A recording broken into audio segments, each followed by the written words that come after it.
2 दिवसानंतर पाऊस उघडल्यानंतर विरारला मस्तपैकी आमच्या बिल्डिंगच्या खाली इथे खूप मोठं असं गार्डन आहे बघा. किती छान वाटते, पावसामुळे हिरवंगार झालेलं आहे.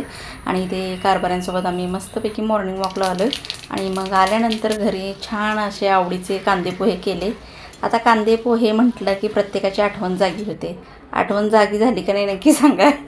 मस्त इथे मी अशा पद्धतीने फोडणीला मोहरी टाकली, कांदा बारीक चिरून घेतला, हिरव्या मिरच्या, कढीपत्ता आणि शेंगदाणे भाजलेले असल्यामुळे मी त्याच्यामध्येच टाकत नाही, नंतर वरून टाकते कारण जास्त करपले जातात. थोडीशी हळद टाकली आणि थोडासा लिंबाचा रस, थोडीशी साखर पण टाकलेली आहे.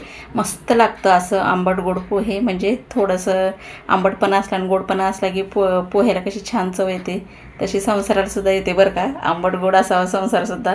पोहे केल्यानंतर वरून कोथिंबीर टाकल्याशिवाय पोह्याला पूर्णत्व येत नाही बरं का. मस्तपैकी ते कोथिंबीर टाकलेली सुंदर असे पोहे केलेले आहेत. बटाटे पोहेसुद्धा मी करते. तुम्ही कोणत्या पद्धतीचे पोहे करता नक्की सांगा. काही जण ओलं खोबरं पण टाकतं वरून. आम्ही इथे बघा काय टाकते. इथे मनसेला वरून शेव टाकलेली खूप आवडते. इथे लसूण शेव टाकलेली आणि मस्तपैकी असे सुंदर गरमागरम पोहे रेडी आहेत. तुम्हीसुद्धा बनवा आणि खा आणि जाता जाता सबस्क्राईब करा बरं का.